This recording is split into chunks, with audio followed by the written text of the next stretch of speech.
Hi everybody, guess who? Forgive me today, I usually record with a lavalier mic on a tripod. I am hand-holding today without that mic because the last couple of videos I've noticed that there has been kind of a crackling sound in the audio, and I think I must have a short in the microphone cord. So I'm going to have to figure out how to replace that. Unfortunately, the cord is hardwired, so I can't just swap out the cable. I'll have to replace the whole thing. So sorry about that, but I'm making a video today because I have become increasingly dissatisfied with my stereo setup, and I'm going to make a few upgrades, and we'll see how it turns out. As you know from a previous video, I'm not the handiest person in the world, but I think I'm doing okay. So let me talk a little bit about what I'm planning. This is my stereo as it currently exists, and I know you've seen it in the background, but I've not really kind of given you the tour of it. So I want to start with the turntable itself. Let's look at that first. Please excuse the glare through the window on the records, but this is my turntable. It is an MCS 6602, which is a Technics clone, basically. It's a really nice turntable. It has just about any kind of feature you'd want, except it's not fully automatic. It's semi-automatic, so at the end of the record it will pick up and return to the armrest, but it will not. You have to start the record manually. One thing I love about this turntable is that it is custom modified. This unit does not come standard with the 78 mode. It just has 33 and 45. But someone at some point added this big red button in the bottom right corner. And right now it's playing at 33. If you set your speed to 45 and then press the red button, the unit will kick up to 78 RPM. So you do have to have a stylus that is geared for 78s if you plan to play 78, since they have wider grooves typically. But it's very cool to have a nice turntable that has been modified to play 78s. That was pretty fun. I couldn't resist buying this on eBay when I saw that this modification had been done to it. And then if you want to get back to normal speeds, you just switch back out of the 78 mode, and eventually it will slow back down again. Or you can come over here and just stop it, and when you start it back up again, it'll be back to 33. Oh, it's actually set at 45 right now, so it's back to 45. So very, very cool. It has a strobe function. It has counterweight, anti-skate, all the stuff that a good turntable should have. And I have no complaints or problems with the turntable at all. Perfectly satisfied with that. But let's move over here now. All right, this lovely lady is my receiver. It is a JVC JRS 100. It is a great little unit, except for the fact that it was made in 1976 to 1978, somewhere in that range. That's when this unit was manufactured, and that means she's only very slightly younger than I am. And man, I am long in the tooth these days, and this little beauty is starting to get that way too. I definitely have loved the many, many years I've spent with her. She has a couple of neat features, including separate volume controls for the left and right channel, which I have never seen before on any other receiver. And sometimes I love that, and sometimes that's really irritating when you're just trying to get the sound balanced, and you know, from track to track, the one channel will be louder than the next. Here in these two windows are the LEDs. This VU meter doesn't work at all, and this one is perpetually stuck in the middle. It doesn't fluctuate, it doesn't go up and down, it's just always in the middle, and the one on the left is always at 0. So they don't work. Also, the lights behind, the lights that illuminate the LEDs sometimes flicker as though the bulbs are trying to die. Now that doesn't affect anything except cosmetically. All the other buttons work. It's got a mono button, which I like. That seems to be a feature that was very common when I was a kid that most receivers don't have now. Obviously, I bought this secondhand, and it worked great for years and years. For I bought this like around the time I started my YouTube channel. So about 6 years ago, I bought her, at a flea market and have had several good years with her, but lately she's just quirky. And I've noticed increased distortion on both listening to LPs and CDs. So I know it's not the turntable because it happens with CDs too. And speaking of speakers, which we really weren't, but we're going to now, I'll just rotate over here and show you. This is one of my two speakers, and this was a pair that I bought at a thrift store because I wanted something vaguely of the era of the rest of my equipment. And this turntable is kind of like early 80s, and at least I believe it is. I think that's what it said when I looked it up. My JVC receiver is the 70s. These speakers are probably similar, probably 80s speakers. I remember my little hi-fi in my bedroom when I was a kid had speakers like this. And I think I paid $2 for these speakers, right? So obviously they're not the greatest speakers in the world. And the unhappiness I have with the sound these days, I'm not sure if that's entirely the receiver or if just these speakers, like the receiver, are getting so old that I don't know if the cone inside is deteriorating, but I'm noticing a lot of buzzing. I'm noticing more distortion than I've ever heard. And frankly, I've gotten my $2 worth out of these speakers. So these are the things that I'm just kind of really unsatisfied with my current setup. And if you're a sharp-eyed viewer there, you may notice under my CD box sets, this is my CD player. Though, of course, this is not a CD player. This is a DVD player. Because have you tried to find a CD player lately? Wow, they used to be so plentiful. And I used to see them all the time. And I went around, I said, well, surely, you know, the thrift stores will have 100 of these. I went to a bunch of thrift stores over the weekend, could not find a CD player except for one. And I found a $5 CD player. It was a 5-disc Magnavox changer. And I bought it and I brought it home because they said it worked at the thrift store. And so I came home, I hooked it up, I brought it home, and it did power on, and it did eject, and you could put the discs in, and it did spin the carousel around. But whenever you tried to play a CD, any CD, it would try to read the disc, and then it would say EE on the display, which I guess is the error code, and then the unit would lock up tight. And I'd have to unplug it and plug it back in to get it to unlock, and then it would do everything I wanted to do as long as it didn't involve actually playing the CD. So I got that back in the trunk of my car. I got to drop it back off at the thrift store. I don't know if they'll refund me or not, but I don't know. I don't have the time to try and figure out how to fix it because I'm sure another $5 CD player eventually will come my way. But this, I went to Best Buy just thinking, well, DVDs play CD players, and this was an open box unit. I paid $20 for it. It's a brand new player. It was just a store display.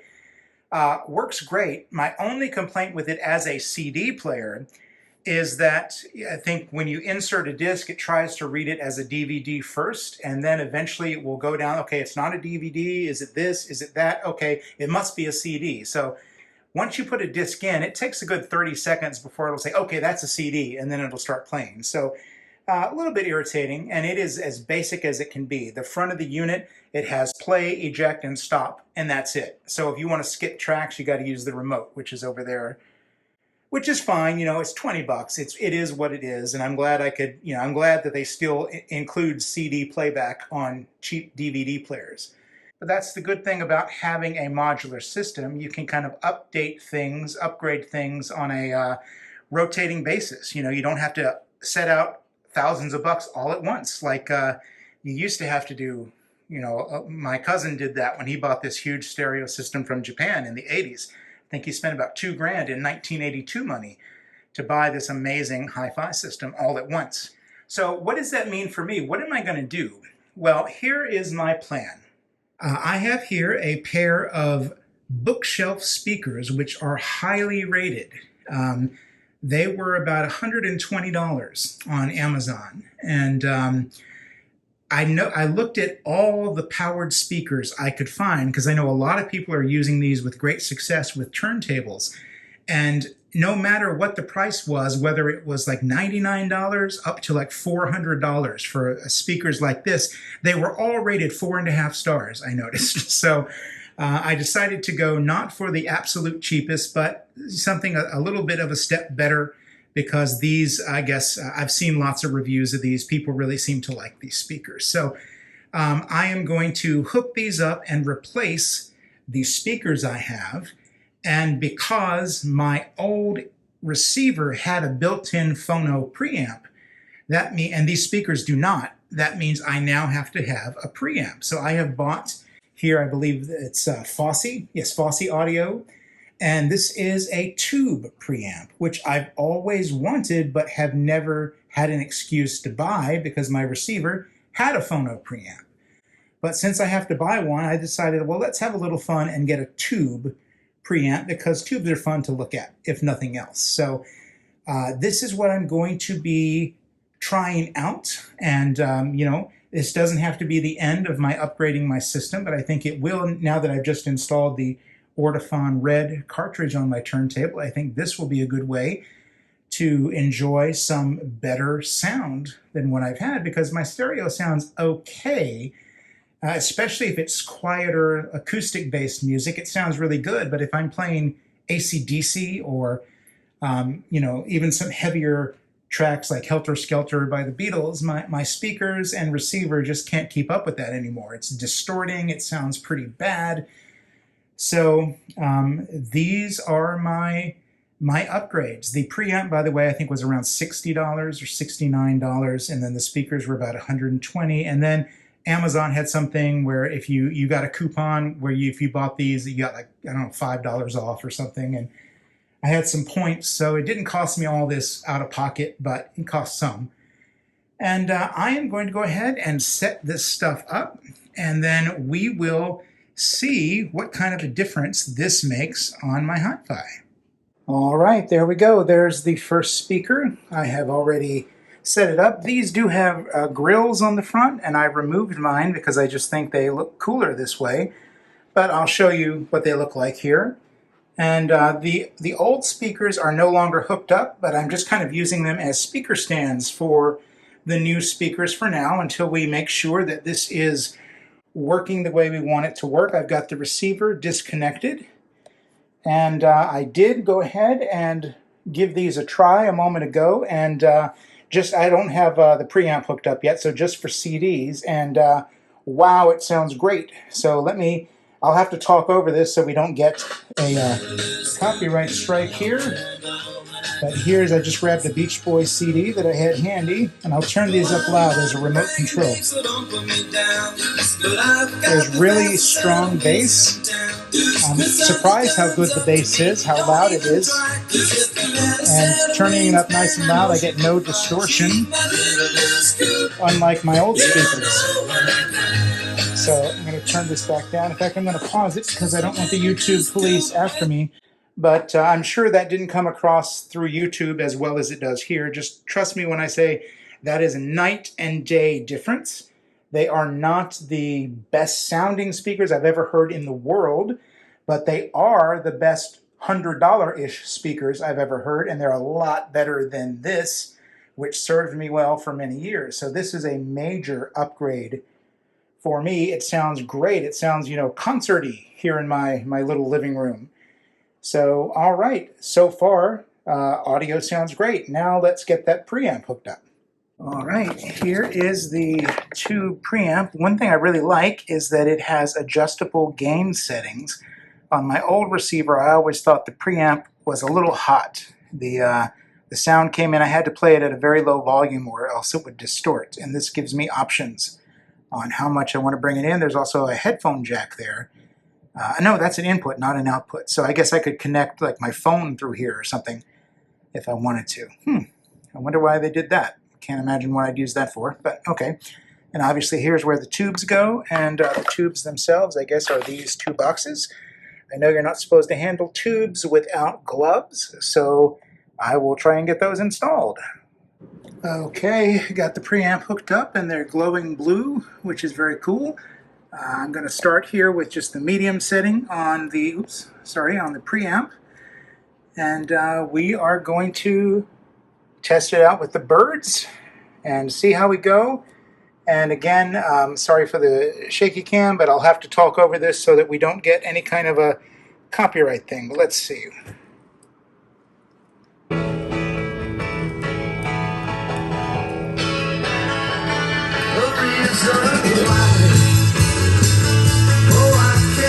Very nice. A lot of bass again.